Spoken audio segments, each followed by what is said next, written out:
grande amor nos tem concedido o Pai, que fôssemos chamados filhos de Deus.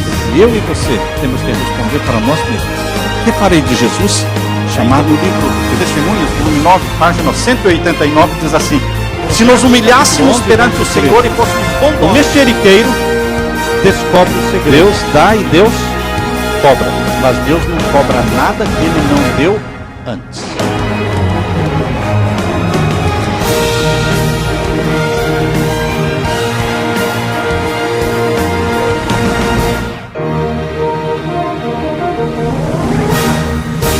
Antes de iniciarmos o estudo da palavra de Deus, vamos orar. Pai querido que estás nos céus, estamos aqui para te adorar. Estamos aqui para iniciar um ano na tua presença, recebendo as tuas bênçãos, demonstrando que somos carentes do Senhor. Somos fracos e temos consciência da nossa fraqueza. Por isso estamos aqui, porque dependemos do Senhor. Necessitamos do teu poder. Sê misericordioso conosco, manifesta-te aqui, através do Espírito Santo, ao abrirmos a Tua Palavra, que o Senhor nos prepare para recebermos Tua mensagem. Em nome de Jesus pedimos, amém. Queridos, na frente de uma igreja, na porta de entrada, estava escrito: foi a sede de Deus que me trouxe aqui. Por que você veio aqui? Quem eu trouxe aqui? Será que foi a sede de Deus que eu trouxe aqui? Hoje no mundo existem muitos tipos de sede. No Brasil existe uma sede por futebol. Existe uma sede por novelas. Existe uma sede por tantas coisas. Mas a única sede que traz salvação é quando nós temos sede de Deus. Eu estava lendo sobre um homem alcoólatra, viciado em uísque, especialmente no Jack Daniels. Essa era a marca do uísque. E ele dizia assim: quanto mais eu oro para Deus me ajudar a me libertar do meu vício, mais eu penso no uísque. Quanto mais eu oro à noite, oro de madrugada, oro durante o dia, e quando eu acordo de manhã, a primeira coisa que vem à minha mente é o whisky Jack Daniels. Por isso eu oro todos os dias, e muitas vezes por dia, dizia ele, porque a minha fraqueza me leva para Deus. Esta frase que um viciado, um alcoólatra usou, marcou a minha mente. A minha fraqueza me leva a Deus. Quando você se sente forte, meu irmão, você não busca Deus. Quando você se sente bom, você não busca Deus. Quando você se sente salvo, você não sente necessidade de um Salvador, você já se sente salvo. Mas quando nós nos sentimos fracos, nós corremos para Deus. Quando nós buscamos Deus, quando nós temos sede de Deus, esta é uma evidência, é uma demonstração do nosso senso de fraqueza, de nossa impotência, de nossa insuficiência. Então nós corremos para Deus, porque dependemos dEle. Eu quero que você abra a sua Bíblia agora em Salmos 42. Salmos 42 e os versos 1 e 2. Abra a sua Bíblia e vejam o que o salmista está falando aqui. Salmos 42, versos 1 e 2. Como o servo brama pelas correntes das águas, assim suspira minha alma por ti, ó Deus. Os animais procuram uma água corrente. Os animais procuram água para matar a sede. E aqui o salmista está dizendo: assim suspira minha alma por ti, ó Deus. Quando as pessoas estão com sede, elas não sonham com mais nada além de água. Não existe nada que possa substituir a água quando você está morrendo de sede. E assim como os animais buscam as correntes de águas, assim suspira minha alma por ti. E o verso 2: A minha alma tem sede de Deus, do Deus vivo. Quando entrarei e me apresentarei ante a face de Deus? A minha alma tem sede de Deus. Foi a sede de Deus que me trouxe aqui. A minha fraqueza me leva para Deus. Enquanto eu estiver pregando nesta manhã, que estas duas frases fiquem na sua mente. A minha fraqueza me leva para Deus. Foi a sede de Deus que me trouxe aqui. Eu quero que você abra agora a sua Bíblia em João capítulo 5 e o verso 19. O Evangelho de João, capítulo 5 e o verso 19. Abra a sua Bíblia. Evangelho capítulo 5 e o verso 19. Vamos ler. Mas Jesus respondeu e disse-lhe: na verdade, vos digo que o Filho por si mesmo não pode fazer coisa alguma, se eu não vir fazer ao Pai, porque tudo quanto ele faz, o Filho faz igualmente. Em outras palavras, Jesus está dizendo que o Filho não pode fazer por si mesmo nada, a não ser pelo poder do Pai, a não ser pela vontade do Pai. Vocês estão percebendo o senso da fraqueza que Jesus sentia? Era o senso da sua fraqueza, da sua dependência, que o levava para buscar Deus, para ter mais comunhão constante com Deus o Pai.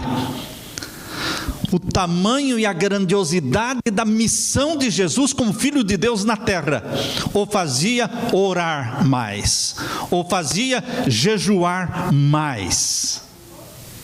Queridos, no verso 30 agora, no mesmo capítulo 5 de João, verso 30.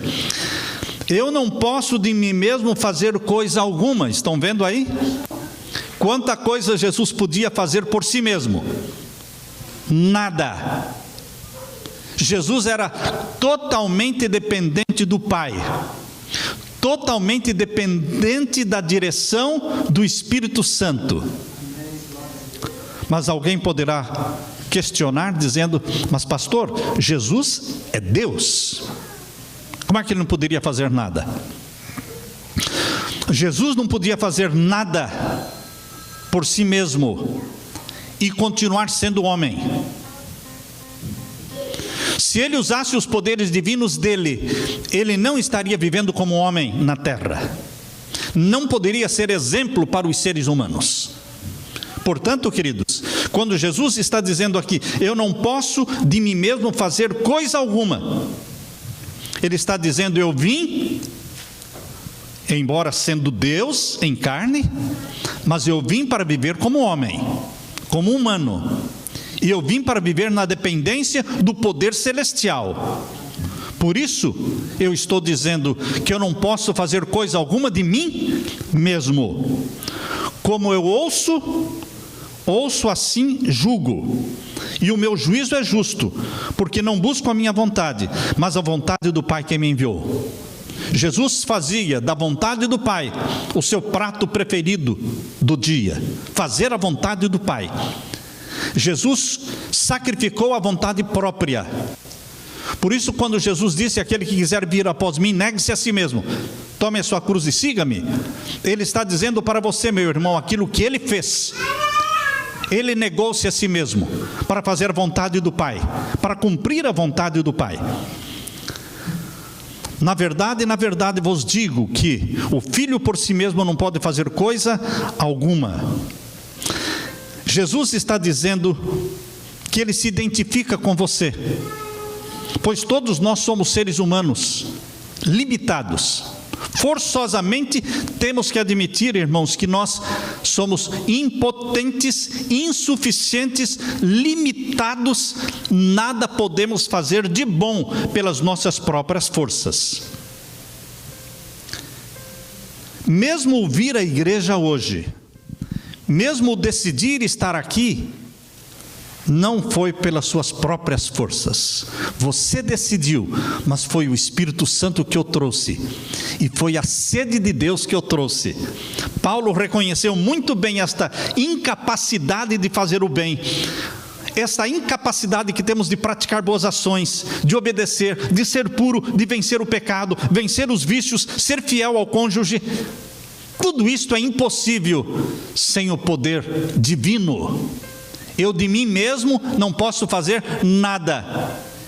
Se nós aprendermos com o Filho de Deus a vivermos como filhos de Deus, se nós aprendermos a falar como Jesus falou, eu de mim mesmo não posso fazer coisa alguma, nós viveremos uma vida vitoriosa, tal como Jesus viveu uma vida vitoriosa.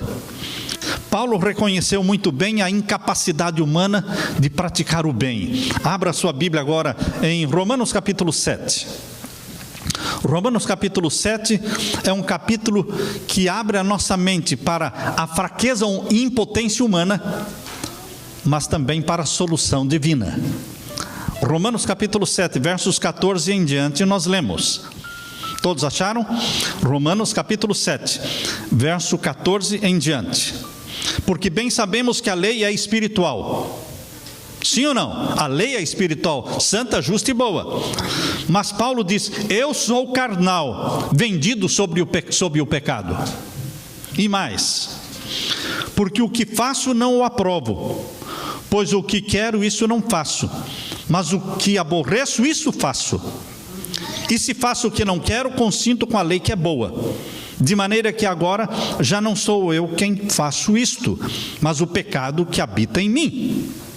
Porque eu sei que em mim, isto é, na minha carne, não habita bem algum. E com efeito, o querer está em mim, mas não consigo realizar o bem, porque não faço o bem que quero, mas o mal que não quero, esse faço. Vocês percebem a guerra, a luta interna que existia na vida de Paulo, que existe na sua vida, na minha vida? Queridos, Paulo está dizendo, como Jesus falou: eu de mim mesmo não posso fazer coisa alguma. Como seres humanos, nós temos que viver na dependência do nosso Pai Celestial. Como seres humanos, temos que deixar que o Espírito Santo nos guie, nos dirija, nos ilumine. E agora vejam, o verso, depois desta guerra, Paulo chega então no verso 23 e diz assim: mas vejo nos meus membros outra lei, que batalha contra a lei do meu entendimento, e me prende debaixo da lei do pecado, que está nos meus membros. E o verso 24: miserável homem que eu sou, quem me livrará do corpo desta morte? Este clamor, este grito do apóstolo Paulo no verso 24, miserável homem que eu sou, este é o grito da alma humana pecadora. Este é o nosso grito. Quando nós contemplamos a lei santa, justa e boa e perfeita de Deus, e nos sentimos impotentes, insuficientes, incapazes de obedecer, quando nós nos sentimos puxados para o vício, como dizia aquele viciado: quanto mais eu oro, quanto mais eu peço, toda manhã quando acordo, a primeira coisa que vem à minha mente é o whisky Jack Daniels. Ó Senhor, é a minha fraqueza que me leva para o meu Deus. Queridos, Ele e nós precisamos reconhecer que a nossa fraqueza nos leva para Deus. Quando você acorda de manhã e sai para o trabalho sem um pensamento em Deus, sem meditar na palavra de Deus, sem entesourar a palavra de Deus na sua mente, sem buscar o batismo do Espírito Santo na sua vida, você está dizendo: eu não sou fraco. Eu posso viver muito bem o dia de hoje sem orar, sem ler a Bíblia, sem ter a minha comunhão. Mas se você tem o senso da fraqueza, você não sai sem se lançar aos pés de Jesus. Você não sai sem passar uma hora com Jesus, uma hora entesourando a palavra de Deus, uma hora buscando o poder do Espírito Santo. É o senso da fraqueza nossa que nos leva para Deus. É a sede de Deus que nos empurra para Deus. O grito de desespero de Paulo foi: miserável homem que eu sou, quem me livrará do corpo desta morte? Se tudo terminasse aqui, queridos, a vida cristã seria uma tragédia. Mas graças a Deus não termina no verso 24. Graças a Deus existe o verso 25. E o verso 25 vem como um alívio. O verso 25 vem como a solução divina para os desesperados, para os que se reconhecem fracos, para os que se reconhecem impotentes, incapazes e limitados. Vem então a solução divina no verso 25. Dou graças a Deus por Jesus Cristo nosso Senhor. Esta é a solução divina. Paulo termina com alegria. Paulo termina com sucesso. Paulo termina com vitória. Dou graças a Deus por nosso Senhor Jesus Cristo.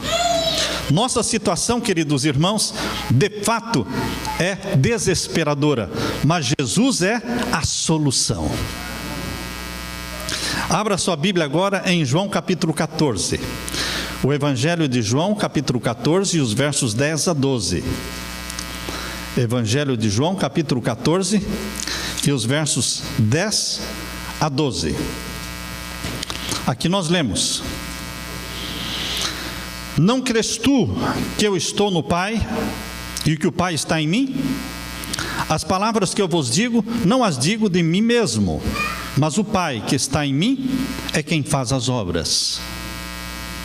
Jesus curou os leprosos, Jesus ressuscitou os mortos, Jesus acalmou a tempestade no mar da Galileia, Jesus multiplicou os pães, Jesus ressuscitou Lázaro, Jesus ressuscitou a filha de Jairo. Jesus fez coisas maravilhosas, mas Ele está dizendo: eu não faço as obras por mim mesmo. Ele termina o final do verso 10: o Pai que está em mim é quem faz as obras. Queridos, Jesus, sendo Deus, viveu como homem na dependência do Pai. E nós que somos homens e mulheres pecadores, queremos viver como Deus, sem a ajuda de Deus, viver por nós mesmos, por nossa própria conta, sendo donos do nosso nariz. Queridos, não é assim. Jesus veio para nos dar o exemplo de uma vida de dependência de Deus.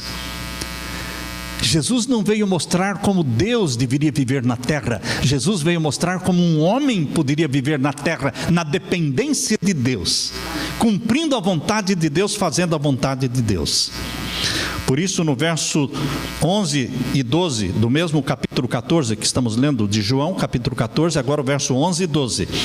Crede-me que eu estou no Pai, e o Pai está em mim. Crede-me, ao menos por causa das mesmas obras. Na verdade vos digo, que aquele que crê em mim, também fará as obras que eu faço. Quem fará as obras que Jesus faz? Aquele que crer em mim. Jesus disse: aquele que viver em mim, aquele que depender de mim, aquele que estiver ligado a mim, este fará as mesmas obras que eu faço. A solução é estar ligado a Jesus. Com Jesus Cristo nós podemos realizar tudo. Sem Jesus nós podemos fazer nada. Essa é a lei do tudo ou nada. Abra sua Bíblia agora em João capítulo 15. João capítulo 15, verso 5. João capítulo 15, verso 5. Eu sou a videira, vós sois as varas. Quem está em mim e eu nele, esse dá muito fruto. Você quer dar fruto? Você quer dar estudos bíblicos? Você quer converter almas? Você quer realizar grandes coisas para Deus? Não se preocupe. Não coloque o seu foco nestas coisas. Não coloque o seu foco nos frutos. Coloque o seu foco na videira. Estar ligado na videira deve ser o foco da sua vida. Às vezes nós colocamos o foco no lugar errado. Estamos obcecados com os frutos, quando na realidade a nossa obsessão tem que estar o ser ligado o ramo ligado à videira. E os frutos? Os frutos aparecerão. Porque os ramos ligados na videira produzem frutos. Por isso Jesus está falando aí em João capítulo 15, verso 5. Eu sou a videira, vós as varas. Quem está em mim e eu nele, esse dá muito fruto. É natural, está ligado a Jesus. Porque sem mim, nada podeis fazer. Quantas coisas boas podemos fazer sem Jesus? Nada. É o mesmo que Paulo disse em Romanos capítulo 7. Eu sei que na minha carne não habita bem nenhum, miserável homem que eu sou. E aí ele termina dizendo: graças a Deus por Jesus Cristo, a videira verdadeira. Estar ligado a Jesus. Como é que você pode estar ligado em Jesus? Como é que o ramo pode estar ligado na videira? Lendo a Bíblia todos os dias, pelo menos 1 hora por dia. Ah, mas é muito. Deus lhe dá 24 horas por dia. E você acha que 1 hora por dia aos pés de Jesus é muito? Então você quer quanto? Menos de 1 hora? Queridos, nós gastamos tantas horas fazendo coisas desnecessárias, matando o tempo, desperdiçando o tempo. Por que não podemos gastar 1 hora por dia meditando em Jesus, lendo a palavra de Deus? Estar ligado à videira, orando, dependendo dele, buscando o batismo do Espírito Santo na nossa vida. E o verso 7: se vós estiverdes em mim, e as minhas palavras estiverem em vós, pedireis tudo o que quiserdes, e vos será feito. Queridos, Jesus não lançou mão de poderes sobrenaturais que não estejam disponíveis a você e a mim. Jesus nunca deu esse pretexto. Jesus nunca deu esta chance de você se desculpar dizendo: ah não, ele fez isso porque ele era Deus. Ah, ele fez isso porque ele foi o Filho de Deus na terra. Não.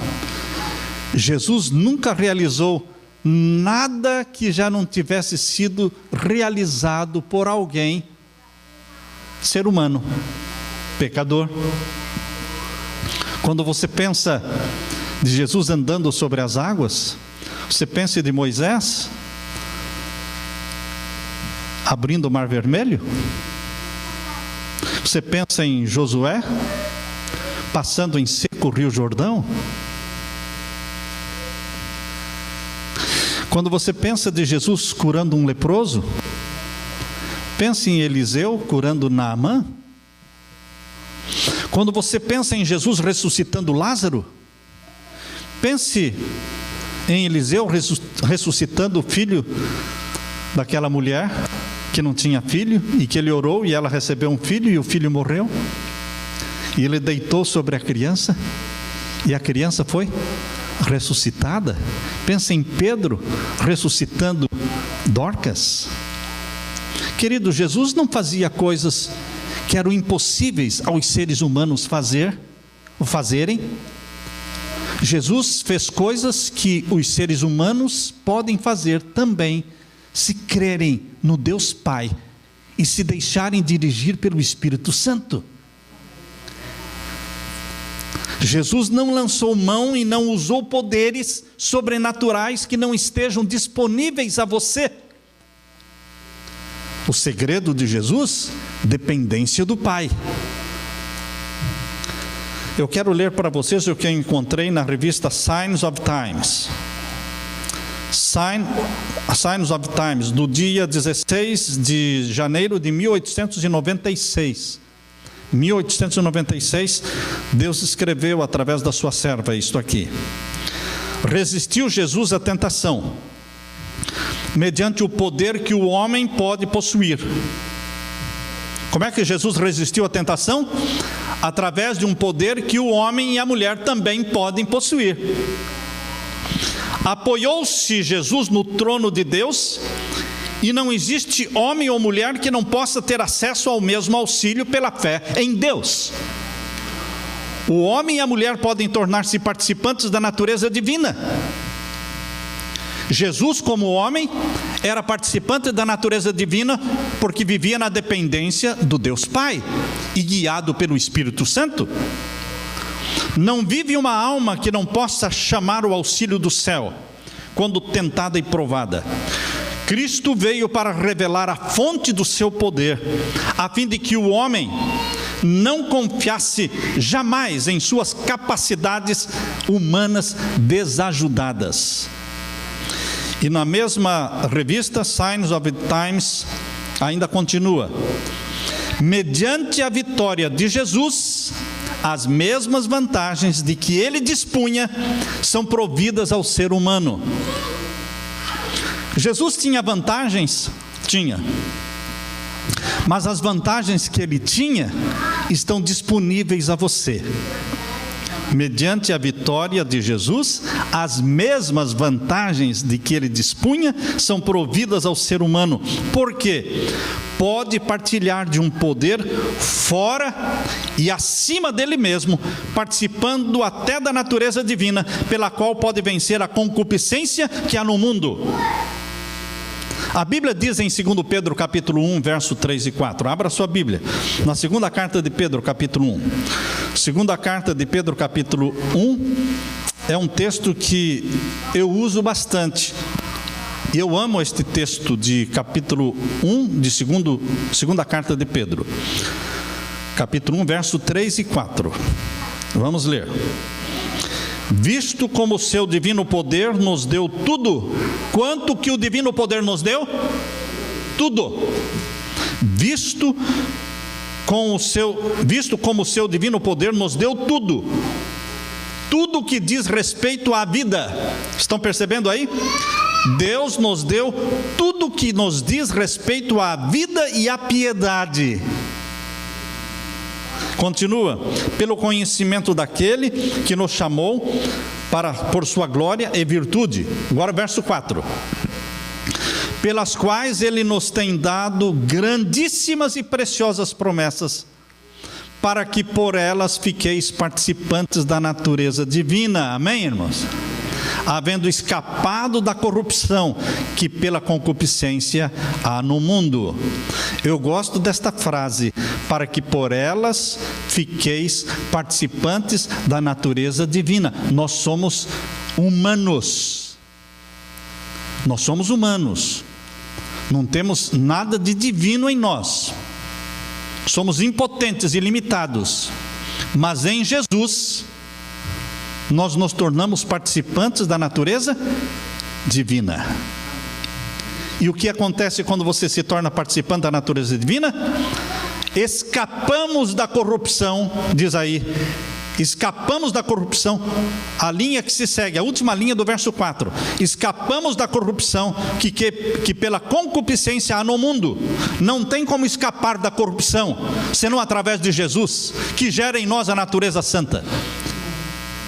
Jesus gera em nós, através do Espírito Santo, a natureza santa. Por isso, somos participantes da natureza divina, porque a natureza divina de Jesus, ela é gerada em nós. Aquela paz em meio aos tumultos, aquela serenidade quando criticado, aquele sono tranquilo quando no meio da tempestade no mar da Galileia, estando o barco sendo sacudido, açoitado pela fúria do vento. Toda essa paz, toda essa serenidade, toda essa tranquilidade foram possíveis porque Jesus confiava no Pai. Eu quero ler para vocês o que encontrei agora no livro Desejado de Todas as Nações, página 319. Desejado de Todas as Nações, página 319. Diz assim: quando Jesus foi despertado para enfrentar a tempestade, lembram-se quando os discípulos estavam dentro do barco e Jesus estava dormindo e o vento começou a açoitar, a levantar as ondas e o barquinho estava para afundar? Quando Jesus foi despertado para enfrentar a tempestade, ele estava em perfeita paz. Os olhos dos discípulos estavam arregalados. Eles estavam pálidos de medo, porque o barco estava para afundar. Já estava entrando água no barco. Mas quando eles acordaram Jesus, Jesus estava em perfeita paz. Você percebe que o mundo está inquieto, as pessoas só estão correndo, a vida é uma correria. Dentro das casas só dá briga, só existem gritos, discussões, marido e mulher brigando, pais e filhos brigando, patrões e empregados brigando, na rua um carro buzinando para o outro, fazendo sinais feios. O mundo está inquieto, está perturbado, assim como o mar da Galileia estava perturbado, e o barquinho sendo açoitado, mas Jesus estava em perfeita paz. Você pode viver em perfeita paz no meio da guerra. Você pode estar calmo diante da crítica. Você pode se mostrar paciente quando provocado. Como? Depende de quantas horas você gasta aos pés de Jesus, em comunhão com Jesus, cada manhã, cada noite. Depende. Às vezes, quando o remédio não funciona, o médico diz: aumenta a dose, não é? Não está fazendo efeito, doutor. Aumenta a dose. Se você ainda está se sentindo irritado diante das provocações, se você ainda está respondendo os sinais que lhe fazem nas ruas, quando alguém buzina ou alguém lhe fecha no trânsito, aumente a dose. Ore mais. Ore mais. Aumente a dose. Nenhum indício de temor havia na fisionomia de Jesus ou no olhar, pois receio algum havia no seu coração. Contudo, não era na posse da força onipotente que ele descansava, não era como o Senhor da terra, não era como o Senhor do mar ou do céu que repousava em sossego. Esse poder ele depusera. Quando ele veio à terra, ele depôs este poder de Deus. Eu não posso de mim mesmo fazer coisa alguma, disse Jesus. Ele confiava no poder do seu Pai. Foi pela fé no amor e no cuidado do Deus que Jesus repousou. E o poder que impôs silêncio à tempestade foi o poder de Deus. Como Jesus descansou pela fé no cuidado do Pai, assim devemos repousar no de nosso Salvador. Queridos, o segredo é o mesmo. Marcos capítulo 1, verso 29. Marcos capítulo 1, verso 29 até o verso 35. Marcos capítulo 1 e o verso 29. Agora nós vamos ver aqui o segredo de viver bem com a sogra. Marcos capítulo 1, verso 29 a 35. Esse é um segredo valioso. Como viver bem com a sogra. Até morar com a sogra. Mas, bem, veja o que aconteceu aqui. Capítulo 1, verso 29 em diante. E logo saindo da sinagoga, foram à casa de Simão. Simão é Pedro, não é? E de André com Tiago e João. E a sogra de Simão estava deitada com febre. Eles foram na casa de Simão. Mas quem morava lá? A sogra. E a sogra estava doente. E Pedro pediu para Jesus curar a sogra. Ora, ele gostava da sogra. Quem anda com Jesus, sabe por que Pedro gostava da sogra? Porque ele andava com Jesus. Não existia problema entre eles. Os problemas entre marido e esposa, entre sogro ou sogra e nora, esses problemas existem quando nós andamos longe de Jesus. Mas ele andava com Jesus, então não tinha nada a ver com... Estava tudo bem. E a sogra de Simão estava deitada com febre e logo lhe falaram dela. Então, chegando-se a ela, tomou-a pela mão e levantou-a, e a febre a deixou e servia-os.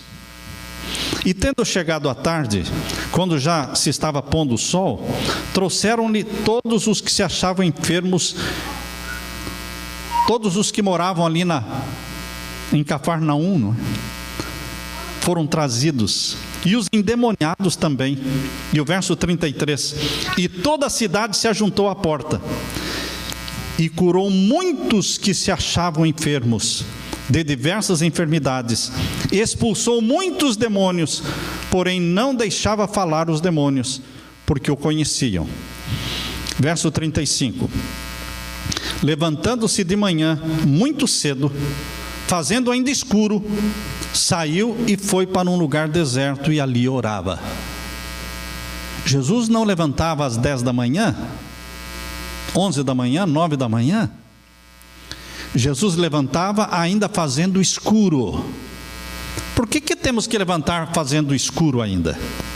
Você, mamãe, que tem um filho, 2, 3 filhos, você não vai conseguir ter meditação, você não vai conseguir ter tempo para Jesus se você levantar depois que o sol nasceu. Porque as crianças acordam antes do sol nascer. E você tem que acordar antes das crianças, para ter tempo para Deus. Deita mais cedo, bota cedo as crianças na cama. Hora de criança ir para a cama? 7 da noite. Ah, não, então 7h30. Quem achar que 7 é muito cedo, põe 7h30. Mas não mais do que isso. Queridos, e você vai deitar cedo também. E você vai levantar cedo. Queridos, aqui diz que Jesus atendeu os doentes, curou os enfermos e foi até tarde da noite. Eu imagino que Jesus foi deitar muito tarde aquela noite, porque ele ficou atendendo as pessoas. Mas, antes do sol nascer, ele estava em pé. Não porque ele tinha que trabalhar. Ele estava em pé porque ele tinha sede de Deus. Foi a sede de Deus que me trouxe aqui. A minha fraqueza me leva para Deus. Jesus veio viver na terra não uma vida de Deus, mas uma vida de homem que dependia de Deus. Por isso ele tinha que levantar no escuro e orar muito, comungar com o Pai muito, porque a missão dele era grande, era a missão de filho de Deus. E a missão sua, meu irmão, a missão sua, minha querida irmã, é a missão de um filho e de uma filha de Deus. Nossa missão na terra é a missão de filhos de Deus na terra. E nós não podemos cumprir com esta missão, que ela é muito grande, se nós não levantarmos no escuro, para termos comunhão com o nosso Pai, para entesourarmos a palavra de Deus no nosso coração e buscarmos o batismo do Espírito Santo. Jesus nunca tinha pressa. Jesus nunca tinha pressa. Queremos ler para você também Marcos 6. Marcos 6, 31 e 32. Marcos 6, verso 31 e 32. Verso 30, 31 e 32. E os apóstolos ajuntaram-se a Jesus e contaram-lhe tudo, tanto o que tinham feito como o que tinham ensinado. E ele lhes disse: vinde vós aqui à parte, a um lugar deserto, e repousai um pouco, porque havia muitos que iam e vinham, e não tinham tempo para comer. E foram a sós num barco para um lugar deserto. Eu sei que você trabalha duro, tem que trabalhar duro, mas queridos, Jesus está dizendo que a vida não é só trabalho. Vinde à parte um pouco e repousai. Não viva uma vida cansado. O cansaço é traiçoeiro. Você toma decisões e faz coisas quando está cansado, quando está exausto, que nunca faria se não estivesse exausto. E depois você diz: eu fiz isso porque eu não aguentava mais, estava exausto. Sim, quem está exausto, dorme. Quem está exausto, tira férias. Quem está exausto, descansa. Deus está dizendo que você não deve subestimar o cansaço, porque o cansaço é traiçoeiro. Quando o profeta Elias, o homem de Deus, estava super cansado, super exausto, ele pediu para morrer. Mas ele estava a poucos passos da trasladação para o céu, e pediu para morrer. Era hora de pedir para morrer? Não, por quê? Porque ele estava exausto. Então, quando você está cansado, você, mãe, quando está cansada, trata as crianças de uma forma que não deveria tratar. Então, descanse. Coloca as crianças para descansar também. Queridos, nós temos que repousar, Jesus disse para os discípulos. Se você passa 1 hora por dia aos pés de Jesus, você repousa. Isso é descanso. Você sai da presença de Deus revigorado, animado para as lutas do dia. Jesus nunca tinha pressa. Os movimentos de Jesus não eram apressados, mas eram calculados e controlados pelo Espírito Santo, que opera num grandioso círculo onde não há pressa e não há demora. As coisas são feitas de acordo com a vontade de Deus, sem correria. Para Jesus nunca existia agitação, ele sempre estava sereno. As palavras do nosso verso foram proferidas por Jesus quando os discípulos estavam cansados. Vinde à parte e repousai um pouco. Há pessoas que pensam que é pecado repousar. Nós temos que repousar 8 horas por noite. Nós temos que repousar as 24 horas do sábado. Sim, 24 horas no sábado. E 8 horas por noite. Este foi o repouso programado por Deus para a semana e para o dia de sábado. O convite de Jesus, queridos, é um convite que está sendo feito para você. Existe uma enorme terapia na natureza. Caminhar junto à natureza, caminhar no meio das árvores, ao lado dos lagos. Isto é uma terapia. Tome tempo de ficar longe da TV, tempo para ficar longe da internet, do rádio, das agitações, a sós com Deus, seremos fortalecidos. No livro Serviço Cristão, página 249, nós lemos: a vida cristã não é feita de incessante atividade, nem de contínua meditação. Deu para apanhar o pensamento? A vida cristã não é feita de incessante atividade, nem de contínua meditação. É o equilíbrio entre meditação e atividade, atividade e meditação. A vida de nosso Senhor Jesus dividia-se entre o monte da oração e o convívio das multidões.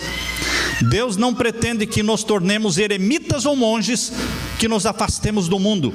Nossa vida deve ser tal como foi a de Cristo. Nós deveremos tomar tempo individualmente e ouvir Jesus falar ao nosso coração.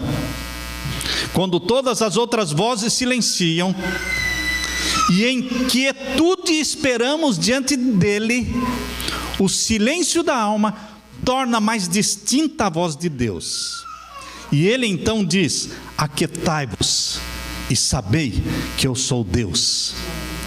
Entre o vai e vem da multidão, a tensão das intensas atividades da vida, aquele que é refrigerado será circundado de uma atmosfera de luz e de paz, receberá nova doação de resistência física e mental. Sua vida recenderá uma fragrância e revelará um poder divino que tocarão o coração das pessoas. Serviço Cristão, página 249. O salmista disse que o deleite dele era meditar na lei do Senhor. Salmos 1, verso 1 e 2. Veja, Salmos 1, verso 1 e 2. Abra sua Bíblia. Veja qual era o deleite, qual era o prazer do salmista. Salmos 1, verso 1 e 2. Bem-aventurado o varão que não anda segundo o conselho dos ímpios, nem se detém no caminho dos pecadores, nem se assenta na roda dos escarnecedores. Antes tem o seu prazer na lei do Senhor.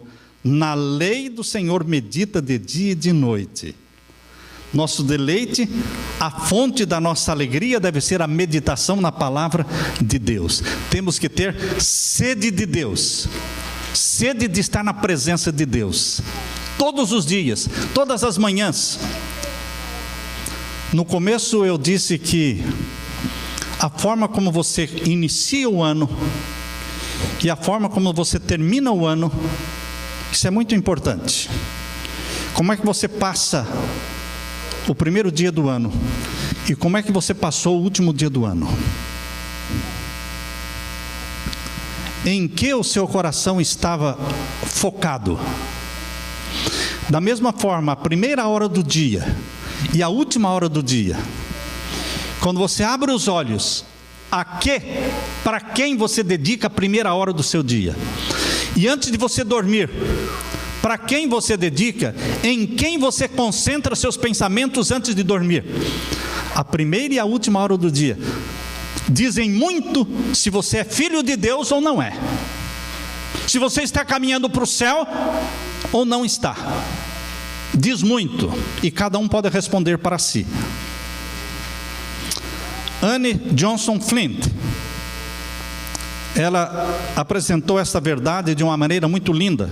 Ela escreveu de uma forma poética: em época de enfermidade prolongada, com frequência sentia a ausência de Deus na sua vida, até que percebeu que mais do que a cura, ela necessitava de Deus mesmo. Mais do que cura, eu preciso de Deus. Mesmo que eu não seja curado, eu preciso de Deus. Ouse fazer a oração que ela fez.